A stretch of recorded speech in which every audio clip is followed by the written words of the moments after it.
উজ্জ্বল Chatterjee college গেছেন কিনা আমি জানি না, তবে ওই বীরভূম টকিজের দিকে কোনো কলেজ বা স্কুল ভালো আছে কিনা আমার জানা নেই।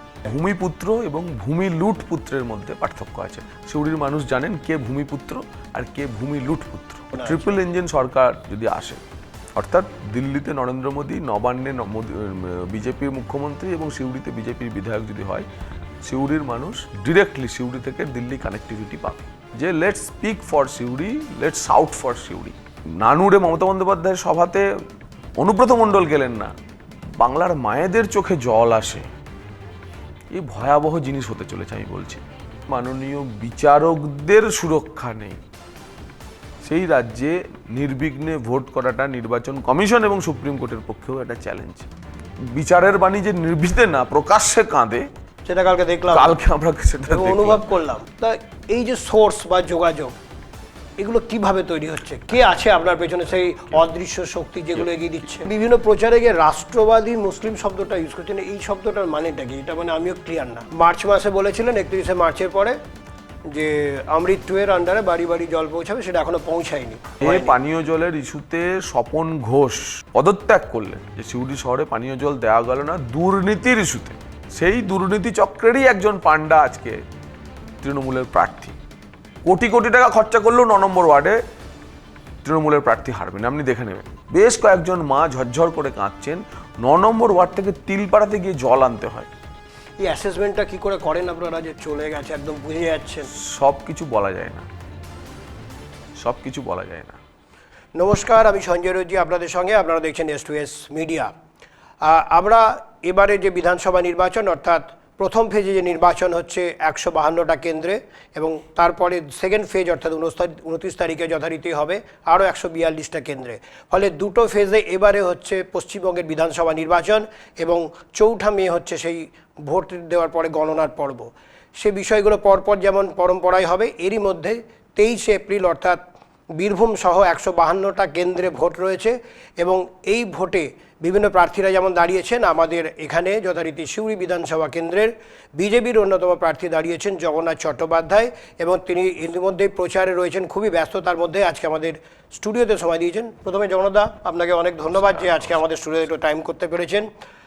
জগন্নাথদা, প্রথমে যে বিষয়টা আপনার কাছে বলতে চাই, যে এখন তো গরম ওয়েদার, অনেক কিছু রয়েছে, গরম বাড়ছে, প্রচারের তাপ উত্তাপ দুটোই বাড়ছে, কিভাবে সামাল দিচ্ছেন? না, সামাল দেওয়ার ক্ষেত্রে দেখুন, ধীরে ধীরে যে কোনো পরিস্থিতিতে মানুষ যখন পড়ে, সেই পরিস্থিতিতে মানুষকে মানিয়ে নিতে হয়। একদম। তো হচ্ছে, এখন প্রায় দিনে 14-15 কিলোমিটার হাঁটা হচ্ছে, এবং আমি গড়ে 6 থেকে 7টি মিটিং করছি, ছোট মাইক্রো মিটিং, ছোট ছোট 100 জন, 200 জন, 50 জন, 60 জন, মানে বুথ স্তরে মিটিং, বুথে গিয়ে পৌঁছে 100-110 জনের মিটিং।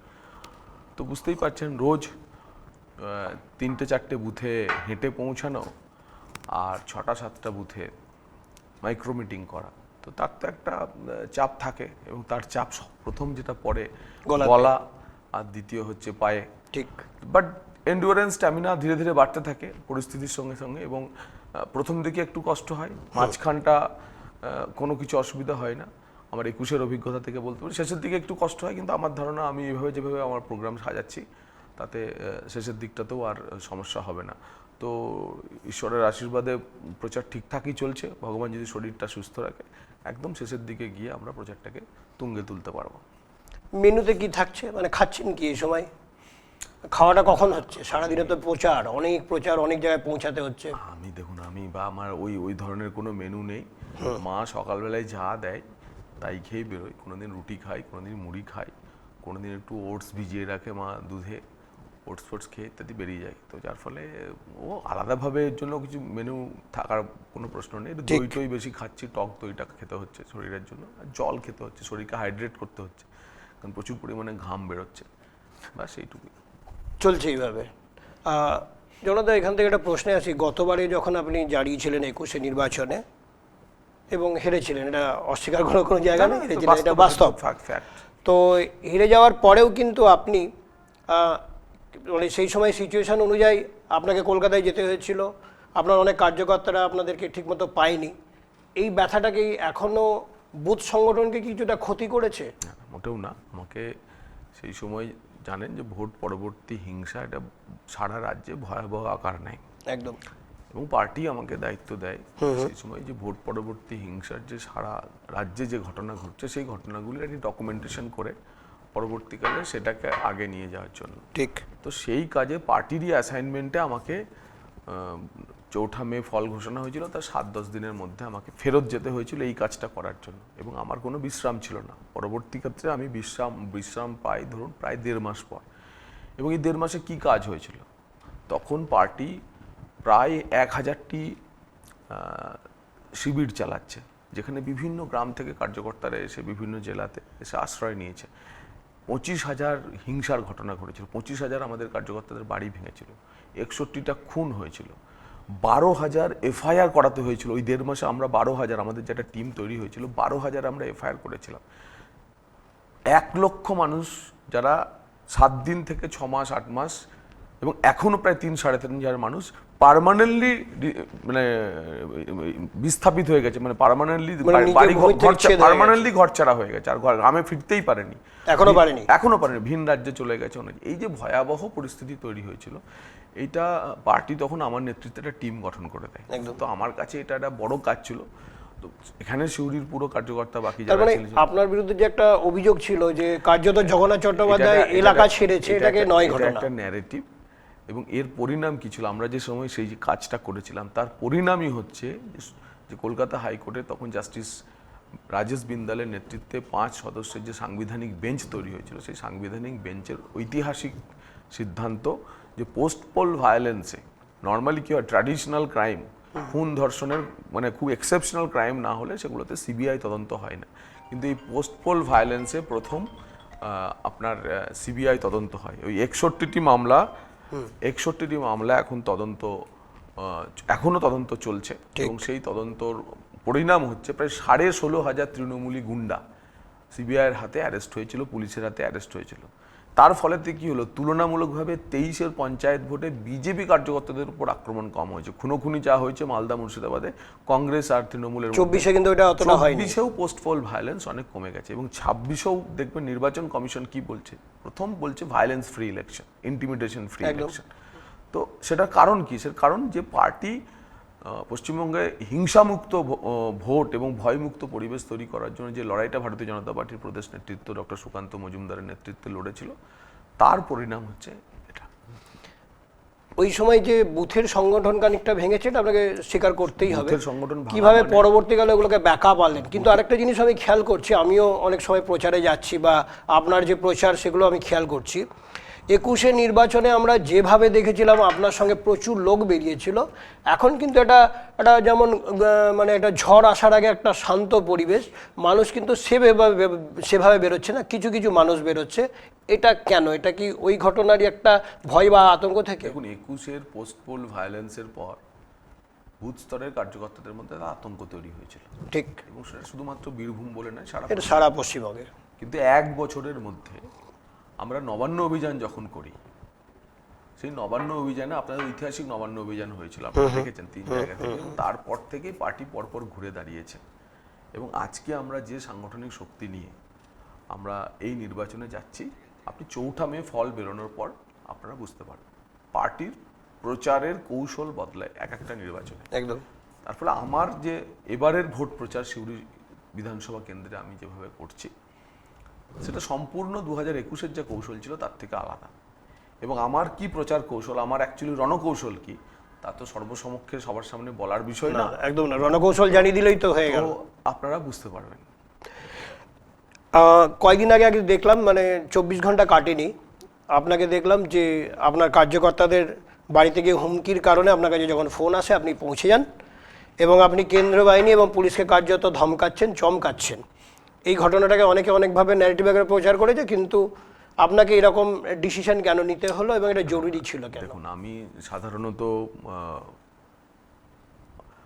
আমরা তো তৃণমূল কংগ্রেসটা করি না, আমরা বিজেপি করি। বিজেপি সংবিধান আইন মেনে চলে, ঠিক। তো সাংবিধানিক প্রক্রিয়ায় যাদের যে দায়িত্ব তারা সেই দায়িত্বটা পালন করবে, সেটাই আমাদের প্রত্যাশা। এবং সেক্ষেত্রে ওইভাবে একজন রাজনৈতিক নেতা হিসেবে ওখানে গিয়ে শাসানি দেওয়া, হুমকি দেওয়া অন্ততপক্ষে আমার চরিত্রগতভাবে আমার যে ভাবমূর্তি সেটার সঙ্গে খাপ খায় না। কিন্তু এটাও বলতে হবে যে পরিস্থিতিতে পরপর 3 দিন ওই একই ওয়ার্ডে 2 জন কার্যকর্তার উপর এই লোকাল পুলিশ ইচ্ছাকৃতভাবে তারা গিয়ে ঝামেলা করছে এবং তাদের গিয়ে তাদের বাড়ির স্ত্রীকে এবং বলছে ভোট দিয়ে বাড়ি চলে এসে বাড়িতে থাকবে, ভোট আমার বুথ সভাপতি বেরোবে না, ভোট করবে না। তো এটা কোথায় হচ্ছে? যেখানে ভারতীয় জনতা পার্টির ব্যাপক লিড সেখানেই পুলিশ কেন্দ্রীয় বাহিনীকে নিয়ে যাচ্ছে। কেন্দ্রীয় বাহিনী তো জানে না, কেন্দ্রীয় বাহিনী তো জানে না যে কোথায় এবং এর বলছে। তারপরে আমি যখন খোঁজ খবর করলাম, আমাকে পুলিশ জানালো যে ওই বুথ সভাপতির নামে মামলা আছে। কিসের মামলা জানেন? শুনলে আরও হাসবে। এবং এই মামলাটা শোনার পর আমার মনে হলো যে আমি গিয়ে ঠিক করেছি। 2024 সালের নির্বাচনের আগে ওই 16 নম্বর ওয়ার্ডে সন্দেশখালীর নির্যাতিতা 5-6 জন মহিলা এসেছিলেন। তারা ওই ওয়ার্ডে গিয়ে প্রচার করছিলেন। ওখানে গেছিল সাজানোপল্লী এলাকাতে, এবং ওই সাজানোপল্লীতে যখন তারা প্রচার করছিলেন তখন তৃণমূলের বাহিনী তাদের ওই সন্দেশখালীর মহিলাদের উপর হামলা করে। মানে একে নির্যাতিতা হয়ে তারা সিউড়িতে প্রচার করতে এসেছিলেন, তারপর তাদের উপর হামলা হয়। তখন এই বুথ সভাপতি ছিলেন। তো সেই হামলার ঘটনায় এই বুথ সভাপতি সিউড়ি থানায় মামলা করেছেন অভিযুক্তদের বিরুদ্ধে। তো এই বুথ সভাপতি মামলা করার পরেতে তৃণমূল একটা কাউন্টার কেস করেছিল। এই ঘটনাটা সবার জানা দরকার। তো তৃণমূল সেই কাউন্টার কেস করাতে এখন নাকি সেই বুথ সভাপতি মেন অ্যাকিউজড এবং পুলিশের খাতায় সেই পলিটিক্যাল রাউডি বলে চিহ্নিত, এবং সেখানে তার বাড়িতে কেন্দ্রীয় বাহিনী নিয়ে পুলিশ নিয়ে যাচ্ছে। তো ন্যাচারালি আমাকে যেতে হয়েছে। এরকম ঘটনা যদি ঘটে 100 বার যাব, চিৎকারে আমার গলা ভেঙেছে, আরও জোরে চিৎকার করব। এবং কেন্দ্রীয় বাহিনীকেও আমি বুঝেছি, কেন্দ্রীয় পুলিশ অবজারভারকে বলেছি, জেনারেল অবজারভারকে বলেছি, তারা পুরো বিষয়টা বুঝতে পেরেছেন। পুলিশের ঊর্ধ্বতন কর্তৃপক্ষের সঙ্গে কথা হয়েছে, আমার নির্বাচন দপ্তরেও কথা হয়েছে, তারা পুরো বিষয়টা বুঝেছেন যে কেন আমাকে চিৎকার করতে হচ্ছে। অলরেডি কালকেই বলছিলেন আমি বিভিন্ন জায়গায় মেল করে কমপ্লেন করা হয়েছে। দে আর অলসো ইন্টারনালি ইনভেস্টিগেটিং। তো লেটস দেখা যায়। আপনি বিভিন্ন মিটিং মিছিলে বলেছেন বা কখনো আপনার যে কিছু কিছু সভাতেও শুনেছি যে সিউড়ি হবে রাজনৈতিক কর্মকাণ্ডের ভরকেন্দ্র বীরভূম জেলার ক্ষেত্রে। আপনি কি সিউড়িকে এই জায়গাতেই রাখতে চাইছেন? সিউড়ি বীরভূমকে নিয়ন্ত্রণ করবে? দেখুন, জেলা সেটা আপনার হাত দিয়ে জেলা সদর হিসেবে সিউড়ি যে সাবালক হয়নি, সেটা সিউড়ির সব লোক মানবে। আপনি একজন সিউড়ি শহরের একটা অন্যতম ইনফ্লুয়েন্সার, একটা মিডিয়া চ্যানেল চালান, নিজের সেলফ মেড ম্যান, নিজেকে তৈরি করেছেন, একটা ব্যবসাপাতি করছেন। আপনাকে অনশনে বসতে হচ্ছে সিউড়ি পুরসভার বিরুদ্ধে, পুর পরিষেবার বিরুদ্ধে রাস্তা তৈরি করানোর জন্য একটি পাড়াতে। তো এটাই তো বলে দিচ্ছে যে সিউড়িকে উন্নয়নের ভরকেন্দ্রে পরিণত করার জন্য আমরা যে লাইন নিচ্ছি সেই লাইনটা যথার্থ। আপনাদের মতো মানুষও একটি অরাজনৈতিক নিরপেক্ষ জায়গা থেকেও আমাদের তো সমর্থন করেই দিচ্ছেন। তো যার ফলে আমরা তো সেটাই চাই, এবং সিউড়ির প্রতিটি মানুষকে বলতে চাই যে let's speak for Suri, let's shout for Suri. আমরা যখন মেমুতে চাপি, মেমুতে কয়েকদিন আগে আমিও জার্নি করছিলাম, তো হঠাৎ করে আলোচনার প্রসঙ্গে আপনার কথা উঠে গেল। এবং সাধারণ মানুষ যারা রয়েছেন, যারা বড়মার মন্দিরে যাচ্ছেন, বললো যে জয় জগন্নাথ বলে বড়মা বলছিল। এটাকে আপনি কীভাবে দেখছেন? মানুষের ভালোবাসা। দেখুন, ছোটবেলা থেকে বড় হয়েছে। সত্যি কথা বলুন তো, যে আমাদের কাছে সবচেয়ে ব্যথার জায়গা কী ছিল? যে আমরা আমাদের ঠিক সময়তে একটা ট্রেন পাইনি, যে ট্রেনটা ভোরবেলাতে আমরা এই সিউড়ি শহর থেকে উঠবো, 10টার মধ্যে কলকাতা পৌঁছাবো, কলকাতা পৌঁছে সারাদিন কাজ করবো, কলকাতা থেকে আবার রাত্রেবেলায় 10টার মধ্যে ফেরত আসবো।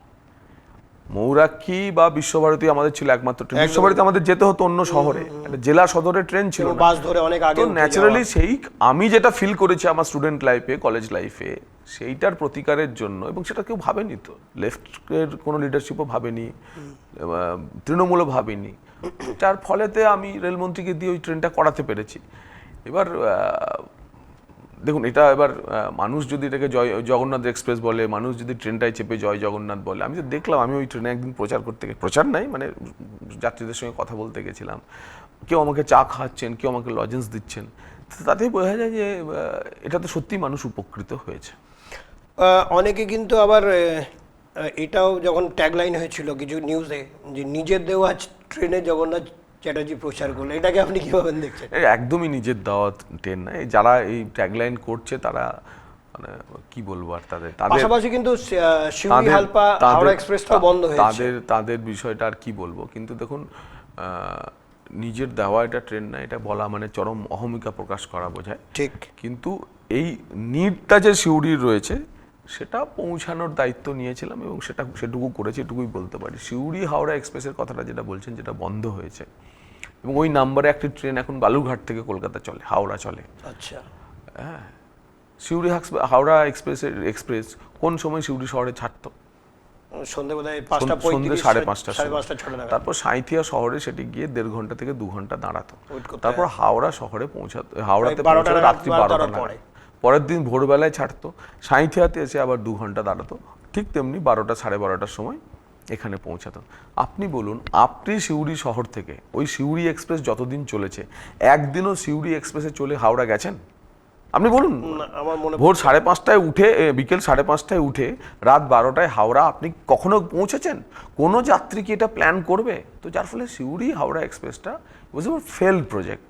এবং আমি তো সেই মহানুভব, সেই নেতা নেত্রীদেরকে জানতে চাই, হ্যাঁ, এবং যেহেতু তৃণমূল আমলে চালু হয়েছিল, কে ক্রেডিট নেবেন এই ট্রেনটা যে আমি চালু করেছিলাম সিউড়ি এক্সপ্রেস, সিউড়ির মানুষকে এইভাবে দুর্ভোগ দেওয়ার জন্য? তো ট্রেনটার কোনো স্টপেজেই টিকিট বিক্রি হতো না। তো ন্যাচারালি কোভিডের সময় যখন ট্রেনের র্যাশনালাইজেশন করলো, তখন এই ট্রেনটা চলে যায়।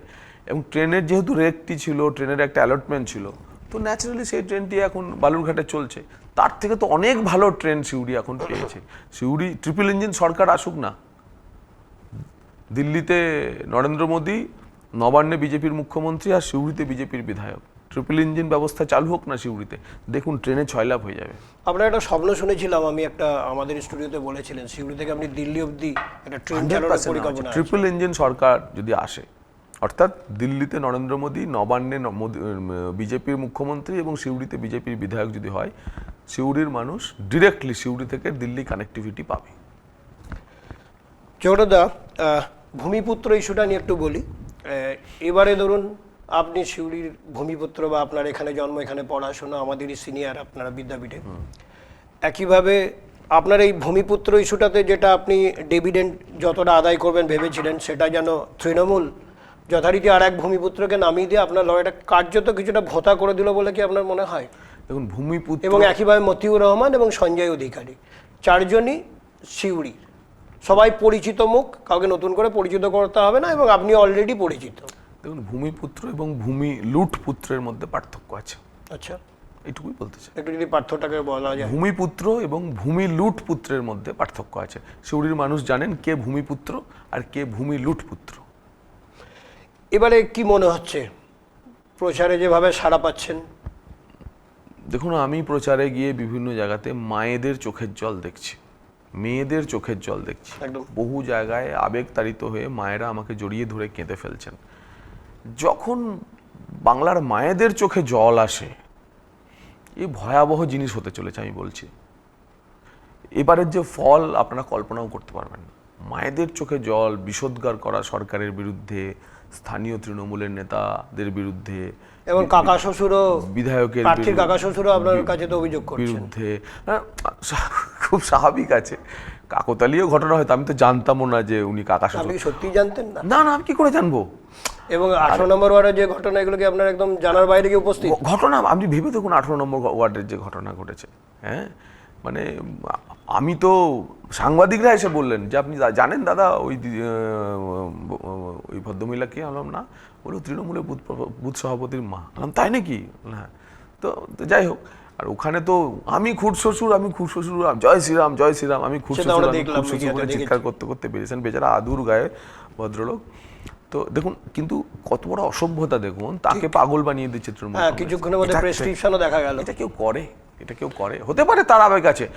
আরে বা একে অ্যান্টনি, কংগ্রেসের প্রভাত প্রদীপ নেতৃত্ব, সোনিয়া গান্ধীর অন্যতম প্রিয় লোক, দেশের ডিফেন্স মিনিস্টার, একে অ্যান্টনির ছেলে অনিল অ্যান্টনি আমাদের ন্যাশনাল সেক্রেটারি, বাবা কংগ্রেস, ছেলে বিজেপি, হতেই পারে। তো খুশ শ্বশুর, তো তা বলে কি একে অ্যান্টনি অনিল অ্যান্টনিকে বলবে পাগল? এটা মানে সভ্য দেশে হয়? এটা হচ্ছে তৃণমূলের রুচি, এটাই তৃণমূলের সংস্কৃতি। শুভেন্দু অধিকারী টার্গেট সেট করেছেন 177, আজ স্বরাষ্ট্রমন্ত্রী অমিত শাহ এসে টার্গেট সেট করলেন 170। টার্গেট কমছে কেন? 170 প্লাস, এটাই উনি যেটা বলতে চাইছেন, 170 প্লাস। তো কমছে 170 প্লাস মানে তো বাড়তে থাকবে। 177 আর 171, ইট ওয়াজ এ ভার্বস, মানে 77 থেকে 177। আর উনি আজকে স্পেসিফিক বলে দিলেন যে 170 প্লাস। আমরা 170-এর নিচে নামছি না। কিন্তু এটা তো বিরোধীরা কটাক্ষ করতে ছাড়ছে না। 4ই মে বুঝতে পারবেন বিরোধীরা, 4ই মে বুঝতে পারবে। আমরা দেখুন, তৃণমূল কংগ্রেস আর নেই, তৃণমূল কংগ্রেস হেরে গেছে, এটা লিখিত পরিত হবে হচ্ছে 4th মে। তা না হলে তুঙ্গে যখন প্রচার, তখন তৃণমূল কংগ্রেসের শীর্ষ নেতৃত্ব কেউ 2 দিন সিইও অফিসে ধর্নায় বসে নষ্ট করে? কেন প্রচারে যাচ্ছে না? চেয়ার ছোড়াছুড়ি হচ্ছে, বিশৃঙ্খলা হচ্ছে, খয়রাস হলে মমতা বন্দ্যোপাধ্যায় সভাতে লোক হলো না, এই নানুরে মমতা বন্দ্যোপাধ্যায়ের সভাতে অনুব্রত মণ্ডল গেলেন না। ঠিক। তো এতেই বোঝা যাচ্ছে তো যে বাজার খারাপ, হাওয়া অন্যদিকে, এবং তারই পরিণাম আমরা 170+। আরেকটা বিষয় হচ্ছে যে আপনি বিভিন্ন জায়গায় পৌঁছে যাচ্ছেন, আপনার প্রচারে কিন্তু নিরাপত্তা বা কোনো ব্যবস্থা আপনি নিজে কিছু নিচ্ছেন না, আপনার যারা কার্যকর্তা সঙ্গে 2-1 যাচ্ছে এবং ড্রাইভার। ভয় টয় করছে না বিভিন্ন জায়গায় যেখানে ঘটনা ঘটছে? আমি তো মানুষের কোনো মানে যারা হানি করবে, আমি তো জ্ঞানত কারোর কোনো ক্ষতি করিনি, কারোর প্রতি কোনো অন্যায় করিনি। আমার তো কোনো, এবং আপনি আপনার আইডিওলজি সামনে গিয়ে তুলে ধরছেন। আমি আমার আইডিওলজির সামনে গিয়ে, আমার তো কোনো কিছু লুকানোর নেই। বেসিক্যালি দেখুন না, মানে ভয় কারা পায়? যারা কিছু অন্যায় করেছে তাদের মনে ভয় কাজ করে। ঠিক। তো আমি তো 5 বছরের সিউড়ির মানুষের জন্য কিছু করার চেষ্টা করেছি। আমি এমন কিছু কোথাও করিনি, সিউড়ির কোনো মানুষ বলতে পারবে যে আমার দ্বারা যাদের হানি হয়েছে, তো আমার দ্বারা যদি কারোর হানি না হতে কোন মানুষ আমায় হানি করবে? একদম। কেন আমার কেউ ক্ষতি করবে? তাই আমি একদম, এবং যে জায়গাগুলি নিয়ে ভারতীয় জনতা পার্টির কোনো কার্যকর্তা পৌঁছানো নিয়ে নানা রকমের অনেকে সতর্কীকরণ করে, আমি অবলীলায় যাচ্ছি এবং মানুষ সাদরে আমাকে গ্রহণ করছে। এটাই তো মানুষের মানে কি বলবো, যে পরম আশীর্বাদ স্নেহ পাওয়া। অনেকে হেরে গিয়ে তাদের মোহভঙ্গ হয়, রাজনীতি থেকে সরে যায়, কষ্ট পায়, কিন্তু আপনাকে দেখলাম তারপরেও রেলের কথা ভাবছেন, ট্রেনের কথা ভাবছেন, ব্রিজের উদ্বোধনের কথা ভাবছেন। অমৃত ভারত স্টেশন, অর্থাৎ সিউড়ি এখন আমাদের স্টেশন হলো, প্রধানমন্ত্রী কয়েকদিন আগে এসে উদ্বোধনও করলেন। তা এই যে সোর্স বা যোগাযোগ, এগুলো কিভাবে তৈরি হচ্ছে? কে আছে আপনার পেছনে সেই অদৃশ্য শক্তি যেগুলো এগিয়ে দিচ্ছে? কেউ নেই। এসবের জন্য কোনো যোগাযোগ লাগে না, শুধু চেষ্টা লাগে, গুডউইল লাগে, আর আমি কিছু করবো এই ড্রাইভটা লাগে ভেতর থেকে, internal drive to do something. এটাই সবচেয়ে বড় ব্যাপার। সঞ্জয়, তুমি যে সময় ব্যবসা শুরু করেছিলে, কিসের ভিত্তিতে তুমি আজকে শহরের একটা মোটামুটি এই পাবলিকেশন বিজনেসে তুমি দাঁড়িয়েছো? শুধু তো ভেতরের তাগিদে যে আমাকে এটা করতে হবে, আমি এটা করবো। Internal drive. তুমি যেটা তোমার ব্যবসার ক্ষেত্রে করছো, আমি আমার রাজনীতির ক্ষেত্রে, সমাজসেবা করার ক্ষেত্রে সেটা করছি। আমাকে 99,000 মানুষ গতবার ভোট দিয়েছিল। শুধু সিউড়ি শহরের মানুষ যদি আরেকটু বেশি বেরিয়ে ভোট দিত, কোভিডের জন্য বেরোলেন না মানুষ, তো তার ফলে আমি বিধায়ক হতাম। আমার কাছে একটা খবর এলো, সেটা হচ্ছে গতবারে যখন ইলেকশন হলো সেই সময় করোনার বৃদ্ধি বা করোনার কারণে বিভিন্ন বুথে বুথে থার্মাল গান ইউজ হচ্ছিল এবং অনেকে ভয় পেয়ে ভোট দিতে যায়নি। মানে সিউড়ি শহরের খবরটা মানুষ, কি আপনার জানা আছে? সিউড়ি শহরের মানুষ বেশি মানে ভয় পায়। সিউড়িতে প্রায় 26,000 লোক ভোট দেয়নি সেই সময়, করোনার সময়। তার থেকে 6,000 মানুষ ভোট দিলেই তো আমি বিধায়ক হই। ঢেলে দিয়েছে তো সিউড়ির মানুষ, বিশেষ করে গ্রামগঞ্জের মানুষ। 363টা অক্সিলারি বুথ নিয়ে 363টা বুথ ছিল। সেই 363টা বুথের মধ্যে 241টা বুথে ভারতীয় জনতা পার্টি 2021-এ জিতেছিল। শুধু 123টা বুথে ভারতীয় জনতা পার্টি হেরেছিল। একদিকে হিউজ পোলারাইজেশন, অন্যদিকে লো হিন্দু ভোটের টার্ন আউট। এই কারণে আমি হেরে গেছিলাম। কিন্তু এবার মানুষ, আমি যা মানুষের কাছে যাচ্ছি, মানুষ পুরো ঠিক করে নিয়েছে। এবার সিউড়ি শহরেও কি হাই টার্ন আউট দেখবেন। অনেক জায়গায় যাচ্ছি, বাড়িতে বলছে আমার ছেলে বাইরে থাকে, আমি বলেছি এবার কিন্তু ভোটটা দিতে হবে। তো এই যে মানুষের মধ্যে চেতনা ফিরে গেছে, মানুষ ভোট দেবে, এটা আসছে, এটাই আমাদের জন্য মানে আশার কথা। এবং তৃণমূলের পরাজয়কে এটাই সুনিশ্চিত করবে। আপনাকে আমি যখন সাংবাদিকতা করতাম ফুল ফ্রেমে, আপনাকেও দেখেছি যে বীরভূমে মমতা বন্দ্যোপাধ্যায় হলে আপনি সঙ্গে এসেছেন 1-2 বার, আমি দেখেছি। অনেক সময় হেলিকপ্টার থেকেও নামতে দেখেছি। আজকে যখন কখনো সামনাসামনি দেখা হয়, আপনি একটা রাজনৈতিক মঞ্চ আলাদা, উনি আসেন, কোনোদিনও সেই পুরনো কথা আসে? আমার সঙ্গে কোনোদিন দেখা হয়নি গত 5 বছরে। মানে 21-এর পর আর দেখা হয়নি? কোনোদিন দেখা হয়নি। আমি বিরোধী রাজনীতি করি, পশ্চিমবঙ্গের রাজনীতির সংস্কৃতিটাই হচ্ছে বিরোধী দল। যদি আজকে দেখা হয় কোনো একটা মঞ্চে হঠাৎ করে, সে পরিস্থিতি বুঝে সে পরিস্থিতি করা যাবে, কিন্তু মানে আমার সঙ্গে যেহেতু দেখা হয়নি, আপাতত দেখা হওয়ার কোনো সুযোগও নেই, স্কোপও নেই। আমি যে আমার রাজনীতি করছি এবং পশ্চিমবঙ্গের এই তৃণমূলের আমলে একটা অদ্ভুত সংস্কৃতি তৈরি হয়েছে যে বিরোধী দল করে মানে সে অচ্ছুত। আচ্ছা, এটা আগে কখনো ছিল না। তো এই পরিস্থিতির কারণেই হচ্ছে যে মানুষ অন্য রাজ্যে, আপনি দেখবেন মহারাষ্ট্র বলুন, মহারাষ্ট্রের যেদিন সরকার ফেলে দিয়েছে উদ্ধব ঠাকরে, তার 7 দিনের মধ্যে দেবেন্দ্র ফাডনবিসের পারিবারিক অনুষ্ঠানে উদ্ধব ঠাকরে সপরিবারে এসছে। ঠিক এটাই স্বাভাবিক আছে না? দিল্লিতেও তাই আছে। দিল্লিতেও আপনার দেখবেন সবসময় পার্লামেন্টে মানে বিতর্ক হচ্ছে, অন্য তো তুতু মাইমাই হচ্ছে, কিন্তু সামাজিকভাবে ব্যক্তিগতভাবে প্রত্যেকের সঙ্গে সম্পর্ক রাখে। কেউ বলে দেয় না সেটিং আছে। পশ্চিমবঙ্গের সংস্কৃতিতে আজকে সেটিং শব্দটা খুব সহজেই চল আছে। আমি এই তো 2টি ঘটনাতে আমাকে কেউ বললো, তৃণমূলের থেকে কেউ বললো, আমার সঙ্গে ঘটনা যখন 2-3 জন কাউন্সিলরের দেখা হয়, যারা সে তো ভোটার, তো রাস্তায় যদি কাউন্সিলরের সঙ্গে দেখা হয় তা আমি তাকে বলবো আমি কি ঘুষি পাকাবো? আমি তো হাত জোর করে তাকে বলবো যে আমাকে ভোট চাইতেই হবে, আমাকে তো ভোট চাইতে হবে, তৃণমূলের কাউন্সিলর বলে তা আমি আমার সৌজন্যবোধ দেখাবো। তো ন্যাচারালি এইটা আমি এটাই করতে চাই। 2011 সাল থেকে প্রধানমন্ত্রী আসছেন, বারবার এসেছেন, এবং তার মধ্যে ইতিমধ্যে একটা খবর আসছে আপনার সমর্থনে বা আমাদের বীরভূমের যারা প্রার্থী রয়েছে তার সমর্থনে বীরভূমের 11 জন প্রার্থীর সমর্থনে প্রধানমন্ত্রী নরেন্দ্র মোদীজি সিউড়িতে জনসভা করতে আসছেন, যা আমাদের জন্য পরম সৌভাগ্যের। গত 5 বছরে আপনারা ভেবে দেখবেন, এটা কি জোশ 200 গুণ বাড়িয়ে দেবে? 100% ভেবে দেখবেন যে আমার কাছে গৃহমন্ত্রী সিউড়ি শহরে, অতীতে কখনো হয়নি, সিউড়ির মানুষের কাছে একটু স্মরণও করিয়ে দিতে চাই, ভারতীয় জনতা পার্টির 3 জন টপ লিডার অমিত শাহজি সিউড়িতে জনসভা করে গেছেন, যোগী আদিত্যনাথজি উত্তরপ্রদেশের মুখ্যমন্ত্রী সিউড়িতে জনসভা করে গেছেন। 21-এর শেষ সভাটি ছিল 21-এর প্রচারে প্রধানমন্ত্রী নরেন্দ্র মোদীজির করোনার কারণে ক্যান্সেল হয়।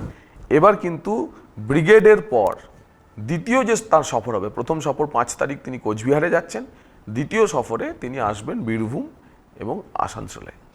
মোদীজির যে বারবার আসা, প্রধানমন্ত্রীর আসা, তো এটা কি সেভাবে কি প্রভাব বিস্তার করছে? আমি কিন্তু একটু কমই দেখছি, মানে যতটা এক্সপেক্টেড তার থেকে কম নয় কি দাদা?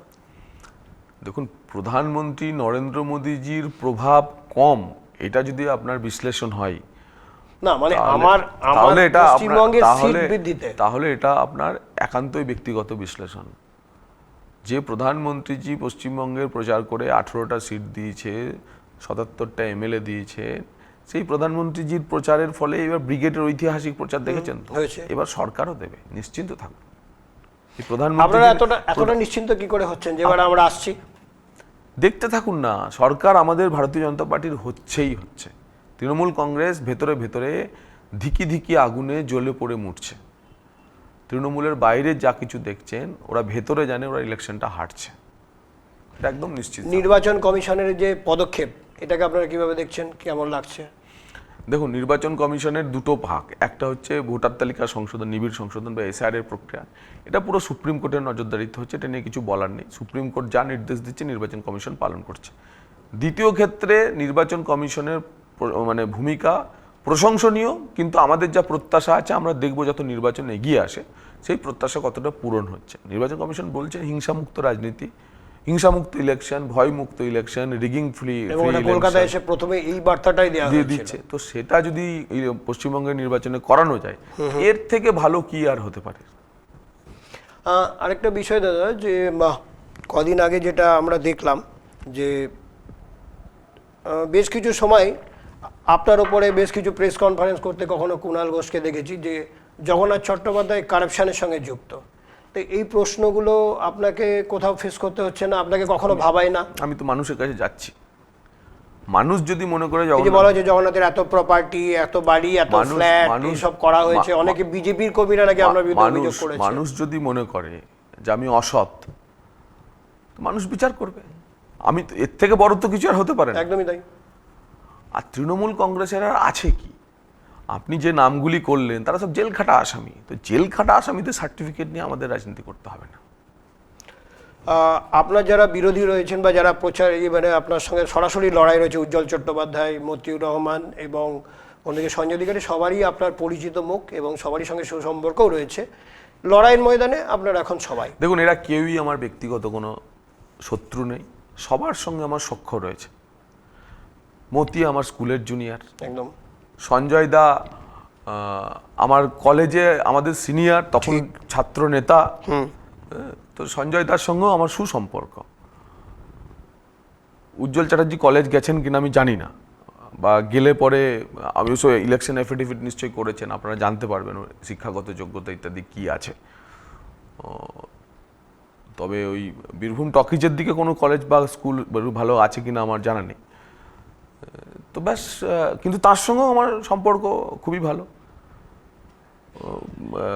মানে ভালো মানে আজ থেকে না, আমি সাংবাদিক, উনি চেয়ারম্যান ছিলেন, তখন থেকে সম্পর্ক।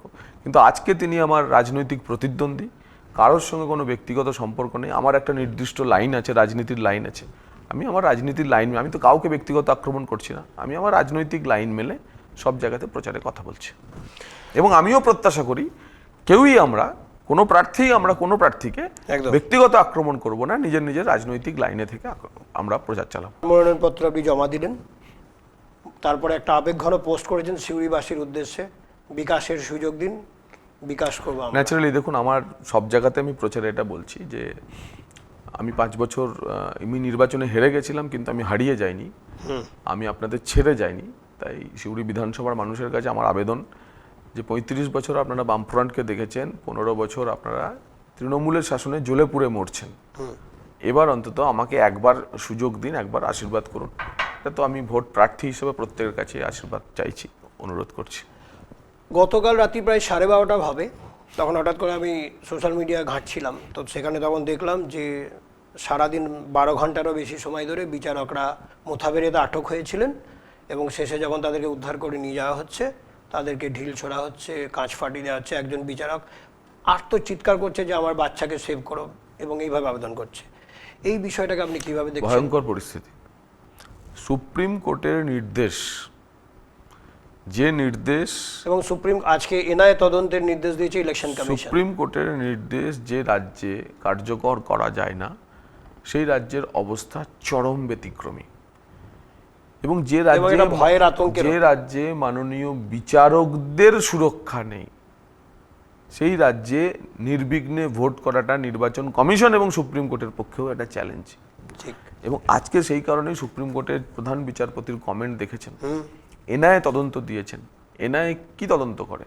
এনআইএ মূলত বিদেশি ষড়যন্ত্র, টেররিস্ট অর্গানাইজেশন, নিষিদ্ধ কোনো অর্গানাইজেশনের হাত এসব ক্ষেত্রে আছে কিনা সেসব দেখে। তো এনআইএ তদন্ত ইটস কোয়াইট ইন্ডিকেটিভ যে সুপ্রিম কোর্ট কি মনে করছে, বা ধরুন ইনিশিয়াল রিপোর্টে তাদের কাছে কি পৌঁছাচ্ছে।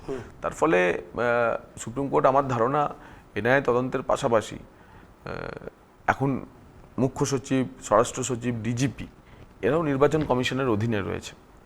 আমার ধারণা তাদেরকেও আরো রেসপন্সিবলি মানে কাজ করতে হবে। কারণ বিচারকরাই যদি সুরক্ষিত না থাকে, তাহলে তো মানে কালকে আমরা বিচারের বাণী যে নির্বিঘ্নে না প্রকাশ্যে কাঁদে, সেটা কালকে দেখলাম, কালকে আমরা সেটা অনুভব করলাম। তো বিচারের বাণীকে প্রকাশ্যে কাঁদা বন্ধ করে বিচারের বাণীর বিচার মানুষ যাতে পায়, সেটার ব্যবস্থা সুপ্রিম কোর্টকে করতে হবে। আমরা বিভিন্ন যারা প্রার্থী রয়েছেন তাদেরকে কাউকে দেখছি যে গ্যাস বয়ে দিচ্ছে, কেউ একটু দাড়ি কেটে দিচ্ছে, কেউ একটু মানে বিভিন্নভাবে একটু মশলা নিয়ে রাস্তা করার চেষ্টা করছেন, কেউ একটু আলু তুলছেন। তো এই ধরনের বিভিন্ন রকম প্রচার আমরা দেখছি, ভালোও লাগছে। সোশ্যাল মিডিয়াতে অনেক এগুলো নিয়ে খিল্লি করছে, কিন্তু লাখ লাখ ভিউজ হচ্ছে। নেগেটিভ প্রচার অনেক সময় প্রচার। তো এই ধরনের কোনো বিষয় কি আপনার মাথায় আসছে? যা স্বাভাবিক আমি তার মধ্যে আছি, যা অস্বাভাবিক আমি তাতে নেই। মানে এই ধরনের কিছু মনে হচ্ছে? যা স্বাভাবিক আমি তার মধ্যে আছি, যা অস্বাভাবিক এমন কোনো কিছুতে আমি নেই। এই যে সুপ্রিম কোর্ট বারবার ভৎসনা করে এবং রাজ্যকে বলে নতুন করে অ্যাকশন নিন, এটা করুন ওটা করুন, কিন্তু যথারীতি সেগুলো দেখা যায় না। এই যে বারবার অর্ডারগুলোকে ইয়ে করে দিচ্ছে, মানে যে রাজ্যে সুপ্রিম কোর্টের রিট চলে না, সুপ্রিম কোর্টের অর্ডার চলে না, সুপ্রিম কোর্টও সেটা বুঝে গেছে। এবং তার পরিণাম কি হলো? ওই সুপ্রিম কোর্টে গিয়ে বেশি খোঁচাখুচি করতে গেলে যাওয়ার ফলে পশ্চিমবঙ্গে ভারতীয় মুসলমান বা বাঙালি মুসলমানদের প্রচুর নাম এই এসআইআরে বাদ চলে গেল। কারণ ডকুমেন্টেশন যাদের কাছে ছিল না। এটার জন্য আপনি কাকে দায়ী করবেন? 100% তৃণমূল কংগ্রেসকে এর দায়ী, সম্পূর্ণ দায় তৃণমূল কংগ্রেসের। কিন্তু তারা তো বলছে এটা বিজেপি করিয়েছে। সম্পূর্ণভাবে এর দায় তৃণমূল কংগ্রেসের। এসআইআর প্রক্রিয়ায় 96-97% লোকের নাম থেকে যাচ্ছিল সেকেন্ড লটে। ওই সুপ্রিম কোর্টে গিয়ে খোঁজাখুঁজি করার ফলে বিচারকদের হাতে যখন সুপ্রিম কোর্ট পুরো বিষয়টা দিয়ে দিল, দে বিকেম ভেরি স্ট্রিক্ট যে 13টা ডকুমেন্টের বাইরে কোনো ডকুমেন্ট যখন তারা নিতে মানতে বাধ্য করলো, এবং সেটাই ইআরওদের করা উচিত ছিল। তাতে দেখা যায় 35-40% লোকের নাম বাদ দিলাম। তার মধ্যে একটা সিগনিফিক্যান্ট নাম্বারস হচ্ছে বাঙালি মুসলমান, যারা কিন্তু বাংলাদেশি না, রোহিঙ্গা না, তো মুসলমান সমাজ আজকে বুঝতে পারছে, আমাকে বিভিন্ন জায়গায় বিভিন্ন গ্রামে আমাকে তো মুসলিমরা এসে বলছে। আপনি বিভিন্ন প্রচারে গিয়ে রাষ্ট্রবাদী মুসলিম শব্দটা ইউজ করছেন, এই শব্দটার মানেটা কি? এটা মানে আমিও ক্লিয়ার না। রাষ্ট্রবাদী মুসলমান পাকিস্তান জিতলে যারা বোম পটকা ফাটায় না, যারা ভারত জিতলে আনন্দ করে, তারাই রাষ্ট্রবাদী মুসলমান। আচ্ছা, এটা কি কোনো স্পেসিফিকেশন আছে না? আমি তো বললাম এটা একটা লাইন সহজ করে বোঝানোর জন্য, যে পাকিস্তান জিতলে যারা বোমা ফাটায় না, মানে যারা দেশের আনন্দে আনন্দ, যারা ভারত জিতলে আনন্দ করে, তারাই হচ্ছে রাষ্ট্রবাদী মুসলমান। যাদের বন্দে মাতরম গাইতে, যাদের বন্দে মাতরম গাইতে আপত্তি নেই, তারাই রাষ্ট্রবাদী মুসলমান। যারা জনগণ গাইতে আপত্তি নেই, তারাই রাষ্ট্রবাদী মুসলমান। এবং তারাই ভোট দেবে আপনাদের। যারা ভারতকে ভারত মা মনে করেন, তারাই রাষ্ট্রবাদী মুসলমান। আচ্ছা, তাই এই ভোটটা কি এবারে আপনাদের ঝুলিতে আসবে মনে হচ্ছে? এই ভোট সেই ভোট না। পশ্চিমবঙ্গের বাঙালি মুসলমান সমাজ বুঝে গেছেন এই যে তৃণমূল কংগ্রেস তাদের নিয়ে 15 বছরে জাস্ট টুপি পড়িয়েছে, এবং এসআইআরে সেটা স্পষ্ট হয়ে গেছে। এসআইআরে সবচেয়ে বেশি ক্ষতিগ্রস্ত যদি মুসলিম সমাজ হয়ে থাকে, তো তার দায়িত্ব সম্পূর্ণভাবে তৃণমূল কংগ্রেসের। তার দায়িত্ব সম্পূর্ণভাবে তৃণমূল কংগ্রেসের। সুপ্রিম কোর্টে গিয়ে খোঁচাখুচি না করলে আজ তো এই পরিস্থিতি তৈরি হতো না। আপনার সঙ্গে তো রাস্তায় দাঁড়িয়ে একজন কাউন্সিলর একটা ছোট্টখাটো এই বিষয়ে বাদ বিতণ্ডা দেখছিলাম। ভেবে দেখুন, তিনি এসে আমার কাছে কাকুতি মিনতি করছে যে এসআইআরে যাদের নাম পড়েছে তাদের নাম তুলে দিন। 19 নম্বর ওয়ার্ডে কাউন্সিলর। হ্যাঁ, তো তিনি মনে করছেন যে বিজেপির লোকেরাই তাহলে যাদের নাম বাদ গেছে তাদের নাম তুলতে পারেন। তো এতদিন তো বলেছিলেন কারো নাম বাদ যাবে না, সব আমি টেক কেয়ার, আমি দেখে নেবো। তো সে কোথায় গেল সেই আস্ফালন? সিউড়ির পৌরসভার চেয়ারম্যান আপনার প্রতিদ্বন্দ্বী তৃণমূলের, তার সম্পর্কে আপনার বক্তব্য কি? ব্যক্তিগত আক্রমণের বাইরে ওনার সিউড়ি পৌরসভাকে কেমন ভাবে কাজ করেছেন, সার্ভিস? সিউড়ি পুরসভা, এবং মার্চ মাসে বলেছিলেন 31শে মার্চের পরে যে অমৃত 2 এর আন্ডারে বাড়ি বাড়ি জল পৌঁছাবে, সেটা এখনো পৌঁছায়নি এবং পৌঁছানোর আর জায়গা নেই। পুরসভা চোরেদের সিন্ডিকেট এবং বিনা ভোটে জিতে আসা একটা পুরো ভোট, যেখানে 23 সালের পুরো ভোটে বিজেপির প্রার্থীদের, তাদের স্ত্রীদের, তাদের কন্যাদের বন্দুকের নলের হচ্ছে প্রার্থীপদ প্রত্যাহার করানো হয়েছিল। পুরো চেয়ারম্যানও নিজের ওয়ার্ডে লোকসভাতে হেরেছেন, এবারেও হারবেন বিধানসভায়। কোটি কোটি টাকা খরচা করলেও 9 নম্বর ওয়ার্ডে তৃণমূলের প্রার্থী হারবেন, আপনি দেখে নেবেন। কোটি কোটি টাকা খরচা করলো। আজকেও ওই ওয়ার্ডে পথসভা করতে গেছিলাম, বেশ কয়েকজন মা ঝরঝর করে কাঁদছেন। 9 নম্বর ওয়ার্ড থেকে তিলপাড়াতে গিয়ে জল আনতে হয়। এটাই তো পুরো পরিষেবার নমুনা। ভয়ানক অবস্থা। তো যার ফলে টিয়ার 3 টিয়ার 4 পুরো মানে স্টাইলের যে পুরসভাগুলি আছে, তাদের মতো স্ট্যান্ডার্ডের পুরো পরিষেবা এখানে নেই। তো এই চোরেদের সিন্ডিকেটের সর্দারকে আপনি যদি প্রার্থী করেন, তো কেন মানুষ চোত্তারিয়ে ডাকাত আনবে? মানুষ ঠিক করে নিয়েছে যে কাকে জেতাবে, কাকে হারাবে। চেয়ারম্যান অনেক সময় কাউন্সিলরকে নির্দেশ দিচ্ছে, কাউন্সিলর কাজ করছে না, এগুলো আপনি কিভাবে দেখেন? এই কি একটা গার্জিয়ানশিপের অভাব? এটা বোকা বোকা কথা না। নরেন্দ্র মোদীজি নির্দেশ দিচ্ছেন, নরেন্দ্র মোদীজির নেতৃত্বে মন্ত্রীরা কাজ করবে না? আমি দলের নেতা, আমি বিধানসভার প্রার্থী, আমি একটা দলকে নেতৃত্ব দিচ্ছি, সেখানে আমি নির্দেশ দিচ্ছি আমার দলের নেতৃত্ব কাজ। ব্যর্থতাটা কার? কর্মীদের না যে নেতৃত্ব দিচ্ছে তার? এই কথা যদি কেউ বলে, তাহলে তো নিজের ব্যর্থতার গাথা, ব্যর্থতার কাহিনী কথা সে বলছে। আমি দেখলাম বাড়ি বাড়ি প্রচারে আপনি খুব গুরুত্ব দিচ্ছেন এবং ডোর টু ডোর পৌঁছাচ্ছেন। এটা কি আগামী দিনের কৌশল হবে, না আরো নতুন কিছু দেখবো? বিজেপির তো সবসময় নিত্য নতুন কৌশলে সেরা। না দেখুন, আমরা মানুষের কাছে হাই টেকনোলজি মানুষের কাছে পৌঁছাচ্ছি। আমি এবার একটু ছোট্ট একটু ইম্প্রোভাইজড ভাবে ডিজিটাল ওয়াল পেন্টিং এর মাধ্যমে কিছুটা করার চেষ্টা করেছি। এটা একটু নতুন ইম্প্রোভাইজেশন, বাকি সব জায়গাতে হয়েছে, অন্যান্য রাজ্যে হয়। তো এখানে শুরুতে একটু করার চেষ্টা করলাম, এবং দেয়াল লিখন করতে যে খরচ হয় তার থেকে কম খরচ যেটা করলাম, অনেকটাই খরচ কম। হ্যাঁ, তো এবং তার সঙ্গে পরিবেশ বান্ধব, ভিজিবিলিটি খুব ভালো, খুব, এবং অনেক দিন ধরে সেটা থেকে যায়। মানে আপনার পরে নির্বাচনে চলে আসবে। আমরা 24-এ যেগুলো সাজানো পল্লী এলাকায় লাগিয়েছিলেন এখনো রয়েছে লোকসভার। তো সেইটা একটা আমাদের করা। বাকি তো টুকটাক যেমন চলছে, সোশ্যাল মিডিয়া ক্যাম্পেইন, বাড়ি বাড়ি যাওয়া, মানুষকে বলা, মোদিজির সভা আছে, আমাদের রোড শো হবে, আরও কোনো বড় লিডার এসে রোড শো করবে, মানে অন্যান্য বড় লিডাররা এসে এটা রোড শো করবে, এইসব তো চলবে। আমি কয়েকদিন আগে যখন এই নরেন্দ্র মোদী প্রধানমন্ত্রী এসেছিলেন কলকাতায়, আপনাকে দেখলাম মঞ্চে ছিলেন এবং পাশাপাশি আপনারা কিছু আলোচনা করছেন। ওনার সঙ্গে থাকা বা আপনার লিডার কেমন অনুভূতি? গ্রেট অরা। আমি মানে ওই ভাইব্রেশনে যতটুকু থাকা যায়, ওর অদ্ভুত ফিলিং। আমাদের কাছে তো উনি ভগবানের মতো। তো মোদিজির সান্নিধ্য মানে অসাধারণ। খুব সামান্য সময়ের জন্য আমরা এই সান্নিধ্য পাই, কিন্তু ওইটুকু সময় এত অনুপ্রেরণা দিয়ে যায় এবং ওই অনুপ্রেরণা নীলসাদা অনুপ্রেরণা নয় তো, এই অনুপ্রেরণা আরও বেশি দেশের জন্য কাজ করা, সমাজের জন্য কাজ করা, নিজেকে নিংড়ে দেওয়া, এই প্রবৃত্তি জাগায়। এখনও এই বয়সে মাননীয় প্রধানমন্ত্রী যেভাবে আপনি দেখছেন প্রচার করে বেড়াচ্ছেন বিভিন্ন জায়গাতে, আমাদের মধ্যেও ওই এনার্জি লেভেল নেই। এই এজে আমাদের মধ্যেও এনার্জি লেভেল এবং কখনো ওনাকে পরিশ্রান্ত দেখা যায় না। তো সেটা আমাদের কাছে একটা বড় বিষয়। আপনারা সিউড়িতেও দেখবেন, সিউড়িতে আসা, সিউড়িতে নামা পুরো পরিস্থিতিটাই বদলে দেবে, এবং সিউড়িবাসী সৌভাগ্যবান যে প্রধানমন্ত্রী নরেন্দ্র মোদী 26-এর নির্বাচনে প্রস্তুতি শুরু হয়ে গেছে, সিউড়ি শহরে আসছে। হ্যাঁ, আর 2-3 দিনের মধ্যে এসপিজি চলে আসবে, কোনো অসুবিধা নেই। আচ্ছা, শেষে হচ্ছে যে আপনার সিউড়ি বিধানসভা এলাকায় যারা রয়েছেন, যারা আপনার ভোটার, তাদের উদ্দেশ্যে আপনি কি বলবেন? না, একটাই কথা সিউড়ির ভোটারদের জন্য আমি বলতে চাই, আমাকে একবার সুযোগ দিন। আমি 5 বছরে আমার দ্বারা যা যা করা সম্ভব আমি চেষ্টা করেছি। আমার কিছু প্রজেক্ট এখনও একটু ফুলফিলড আছে, এখনও পূরণ করতে হবে। যেমন ধরুন প্রান্তিক সিউড়ি রেলটা, রাজনগরের নতুন রেল লাইন, তিলপাড়াতে আর একটা পার্মানেন্ট একটা ন্যাশনাল হাইওয়ে লিঙ্কেজে রোড ব্রিজ বানিয়ে দেওয়া, তিলপাড়া ব্যারেজ সিস্টেমটাকে যাতে আঘাত না করা, সিউড়ির একটা রিং রোড বানানো, তিলপাড়াতে একটা সতীঘাটায় একটা আপনার ইলেকট্রিক চুল্লি বসিয়ে একটা পরিবেশ বান্ধব শবদাহের ব্যবস্থা করা, টিয়ার 2 টাউন হিসেবে দুর্গাপুরের মতো একটা সিটি হিসাবে সিউড়িকে করে তোলা, রাজনগরের ট্যুরিজম ট্রাইবাল ডেভেলপমেন্টের কিছু কাজ করা, বক্রেশ্বরের ট্যুরিজম নিয়ে কিছু কাজ করা, বক্রেশ্বর থার্মাল পাওয়ার স্টেশনের এক্সপ্যানশন অ্যান্ড এক্সটেনশন নিয়ে যদি কিছু করা যায়। এইসব সমস্যাগুলো আছে সিউড়িতে কিছু মিডিয়াম স্কেল কিছু ইন্ডাস্ট্রি যদি আনা যায়, একটি যদি ছোট আইটি পার্ক করা যায়, প্রতিটি ঘরে পানীয় জল পৌঁছানো যায়। যে পানীয়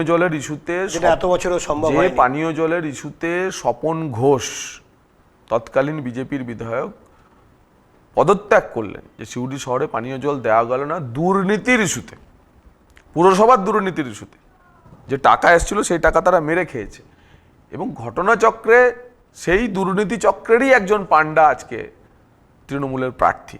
তাই সিউড়ির মানুষ পানীয় জল পাবে কি করে? আর বেসিক পুরো পরিষেবাটুকু চালানো, সেই ব্যবস্থা করার সুযোগ যদি সিউড়ির মানুষ আমাকে দেয়, আমি মুখিয়ে আছি কাজ করার জন্য। আমি আপনাদের ছেড়ে যাইনি, আপনাদের কাছে আগ্রহ রাখবো যে আপনারা আমাকে একবার সুযোগ দিন। বীরভূমের কেমন রেজাল্ট হবে মনে হচ্ছে? বীরভূমে আমরা মেজরিটি সিট পাবো। তৃণমূল কংগ্রেস এবার বিজেপির হাতে পর্যুদস্ত হতে চলেছে। রাজ্যে আমরা সরকার করছি 170+।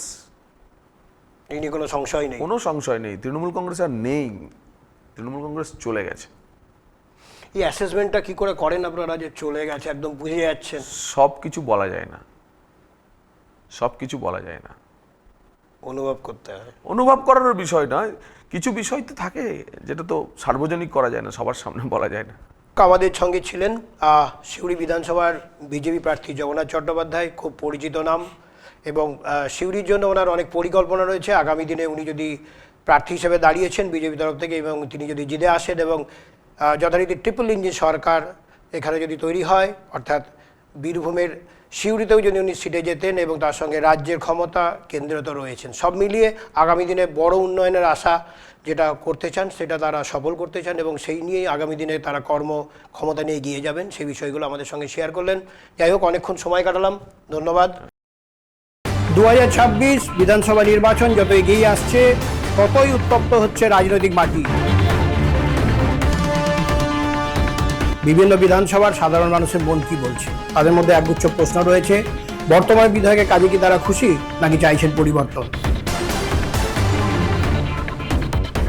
সব মিলিয়ে সরাসরি আপনারা চোখ রাখুন S2S মিডিয়ার পর্দায়।